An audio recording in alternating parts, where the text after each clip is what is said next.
Ženy, dokedy my Slovenky a Češky sa budeme umenšovať? Dokedy sa budeme stále šparať v tom, že máme nízke sebavedomie? V tých vzťahoch sa nevieme ozvať. Nevieme si odkomunikovať svoje potreby. Nevieme sa pozrieť na seba ako na láskavú, šikovnú, schopnú bytosť, ktorá sa s láskou stará o všetkých naokolo. Týmto sme my, Slovenky a Češky, známe. Že sa staráme. Ale, to je krásne, ale na úkor seba. Najskôr sa musíme postarať sami o seba. A nie je to len výzor, nie je to len postava.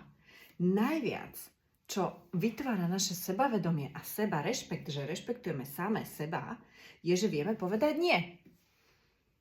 Kedy sa to už my ženy naučíme? Kedy my ženy, ktoré sme aj mamami, toto naučíme svoje dievčatá, svoje céry?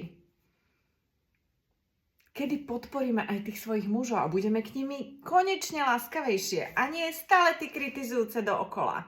Pretože všetko musí byť tip-top, domácnosť musí byť tip-top a muž nepomáha a hento toto. Ale dokeľu, jasné, že treba mať čisto. Ale tie hodnoty v tom živote, v tom vzťahu sú niekde úplne inde. Prestaňme sa naháňať za dokonalosťou, za tým, že všetko musíme zvládnuť, to je aká blbosť.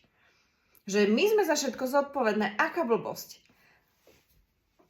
A začnime ľúbiť samé seba za to, aké sme už teraz. Nie až keď vyštudujem vysokú školu, tak potom budem hodnotná, alebo keď budem mať deti, alebo keď založím firmu. Figu! To je super! Ale neurčuje to našu hodnotu. Našu hodnotu určuje to, či sme láskavé, či sme v ženskej energii, či sme podporujúce. A to neznamená starať sa o všetkých naokolo a seba nechávať poslednú, ufrflanú, hnusnú ženskú, ktorá potom frfle na všetkých ostatných a nemá čas sama na seba.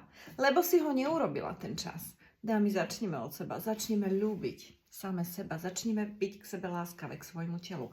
Oddychnime si, starajme sa o seba, naučme sa hovoriť nie.